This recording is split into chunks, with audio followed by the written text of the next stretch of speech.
आज के एपिसोड में हम एक बहुत ज़रूरी और कम रिपोर्ट की गई कहानी बता रहे हैं। त्रिपुरा राज्य, जो जंगलों से भरा है और एक इंटरनेशनल बॉर्डर से लगा हुआ है, क्यों भारत के टैक्स रेवेन्यू में से एक बड़ा हिस्सा मांग रहा है। फाइनेंस कमीशन भारत में एक संवैधानिक बॉडी है जो यह तय करती है कि सेंट्रल गवर्नमेंट द्वारा इकट्ठा किया गया टैक्स का पैसा राज्यों के बीच कैसे बांटा जाएगा। अभी चल रही 16वीं फाइनेंस कमीशन को इस बंटवारे के फॉर्मूले को फिर से डिजाइन करने का काम सौंपा गया है। उस फॉर्मूले में आमतौर पर शामिल हैं आबादी, एरिया, इनकम, डिस्टेंस और फॉरेस्ट कवर। लेकिन यहाँ प्रॉब्लम ये है, ये त्रिपुरा जैसे राज्यों की असलियत को पूरी तरह से नहीं दिखाता। त्रिपुरा में 70% से ज्यादा फॉरेस्ट कवर है, जो भारत में सबसे ज्यादा में से एक है। लेकिन यह सिर्फ गर्व की बात नहीं है, ये डेवलपमेंट में एक रुकावट भी है। इंडस्ट्रियल प्रोजेक्ट्स प्रोटेक्टेड जोन में अलाउड नहीं है। अर्बन ग्रोथ बहुत लिमिटेड है। इंफ्रास्ट्रक्चर सेंट्रल क्लियरेंस में बहुत टाइम लगता है।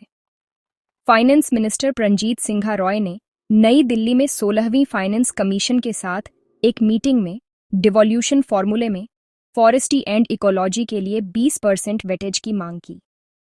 हम पूरे देश और यहाँ तक कि दुनिया के लिए एनवायरनमेंट को प्रोटेक्ट कर रहे हैं, लेकिन हम लिमिटेड इकोनॉमिक ग्रोथ के रूप में इसकी कीमत चुका रहे हैं।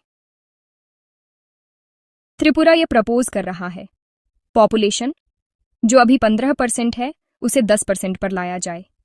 एरिया 15% से 5%। फॉरेस्ट और इकोलॉजी 10% से बढ़ाकर 20% किया जाए। इनकम डिस्टेंस 45% से बढ़ाकर 50% किया जाए। इंफ्रास्ट्रक्चर इंडेक्स, जिसका अभी 0% वेट है, उसे 5% मिलना चाहिए। और इंटरनेशनल बॉर्डर, जो अभी 0% पर है, उसे भी 5% मिलना चाहिए।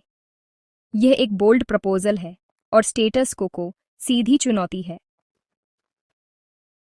त्रिपुरा सिर्फ इकोनॉमिक डिसएडवांटेज से ही नहीं जूझ रहा है, ये एक बढ़ते ड्रग ट्रैफिकिंग क्राइसिस का भी सामना कर रहा है।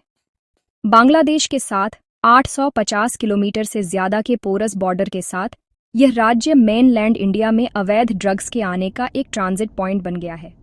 सिर्फ 2024 से 2025 में अथॉरिटीज ने 300 करोड़ रुपए से ज्यादा के नशीले पदार्थ जब्त किए। यूथ एडिक्शन बाढ़ रहा है। पुलिस और बीएसएफ फोर्सेस लिमिटेड मैनपावर से जूझ रही हैं। उसी फाइनेंस कमीशन मीटिंग में त्रिपुरा ने additional central security forces, special border security funds और रेवेन्यू शेयरिंग फॉर्मूले में इंटरनेशनल बॉर्डर को एक फिस्कल चैलेंज के रूप में शामिल करने की मांग की। आपको पता है, त्रिपुरा की अपील सिर्फ अपने लिए नहीं है। अगर इसे एक्सेप्ट कर लिया जाता है तो यह एक हिस्टोरिक प्रेसिडेंट सेट करेगा पूरे नॉर्थ ईस्ट इंडिया और पूरे देश में इकोलॉजिकल और बॉर्डर सेंसिटिव राज्यों के लिए। ये असल में फिस्कल जस्टिस के बारे में है। ये राज्यों को सिर्फ उनकी कमाई के लिए नहीं, बल्कि उनके सैक्रिफाइस के लिए भी कंपनसेट करने के बारे में है, सस्टेनेबिलिटी और नेशनल सिक्योरिटी के नाम पर। जैसे ही 16वीं फाइनेंस कमीशन अपनी रिकमेंडेशंस तैयार करती है, एक सवाल सबसे ऊपर आता है, क्या त्रिपुरा जैसे राज्यों को एनवायरनमेंट को प्रिजर्व करने के लिए दंडित किया जाना चाहिए? क्या बॉर्डर राज्यों को अकेले नेशनल सिक्योरिटी की पूरी कीमत चुकानी चाहिए? त्रिपुरा कहता है नहीं, और शायद बैलेंस्ड डेवलपमेंट के लिए भारत को सुनना चाहिए। त्रिपुरा चैरिटी नहीं मांग रहा है, वह सिर्फ फेयरनेस मांग रहा है। इस स्टोरी के सोर्सेस में Times of India, North East, Today Tripura, info जुलाई 7 से 9, 2025, the Forest Survey of India, Ministry of Finance के डॉक्यूमेंट्स और त्रिपुरा पुलिस नारकोटिक्स डेटा 2024 से 2025 शामिल हैं।